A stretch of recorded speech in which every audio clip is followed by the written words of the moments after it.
क्या बन गए? क्या इसी दिन के लिए मैंने इतना त्याग किया?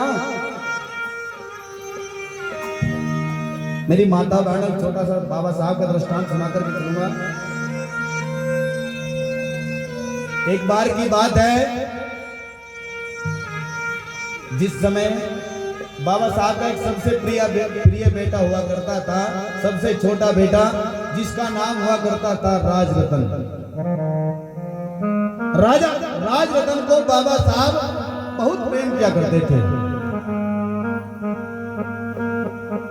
माता रमाबाई को कहा करते थे कि रमा, एक दिन ऐसा आएगा ये राजरतन इस भारत पर राज करेगा। गुरु प्रेमियों, बाबा साहब लंदन पहुंच जाया करते हैं पढ़ाई करने के लिए। एक दिन माता रमाबाई बाबा साहब को एक तार भेजती है, एक खत लिख करके भेजती है, जिस खत में लिखा होता है कि साहब, आपका जो सबसे छोटा बेटा था राजरतन, आज वो इस दुनिया को छोड़ करके चला गया।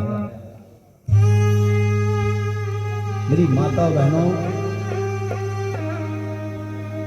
बाबा साहब और माता रमाबाई के दर्द को वो लोग महसूस कर सकते हैं जिन्होंने बाबा साहब को थोड़ा भी पढ़ा होगा। मैं खुद भी अगर बाबा साहब की कोई भी पुस्तक पढ़ने बैठता हूं ना, तो अपनी आंखों से आंसू नहीं रोक पाता। इतना त्याग है बाबा साहब का। उस खत में लिखा था कि साहब, आपका जो सबसे छोटा बेटा था राजरतन, आज ये भी इस दुनिया में नहीं रहा साहब, आज ये भी इस दुनिया में नहीं रहा। कि साहब वहां से वापस आ जाओ, आकर के इसका दाह संस्कार कर दो। लेकिन मेरे समाज के लोगों, बाबा साहब आज लंदन में बैठे हुए भी इस समाज के लिए सोच रहे हैं, इस समाज के लिए।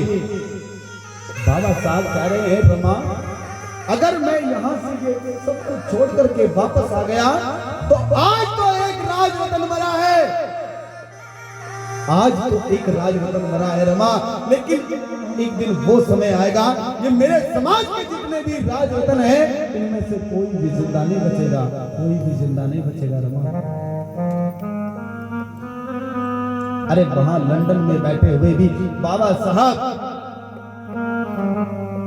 इस समाज के लिए सोच रहे हैं। वरना मेरी माता बहनों, अगर किसी का एक लाल मर जाना समाज के लिए, अगले दिन वो बहन हाथ पकड़ के रोक लेगी अपने पति का, छोड़ो ऐसी समाज सेवा, हमें जरूरत नहीं है, इस समाज सेवा में हमारा बच्चा चले गया। लेकिन धन्य है वो माता रमाबाई, जिसने बाबा साहब को कभी टूटने नहीं दिया। आओ एक भाव बाबा साहब के लिए गाता हुआ चलूंगा।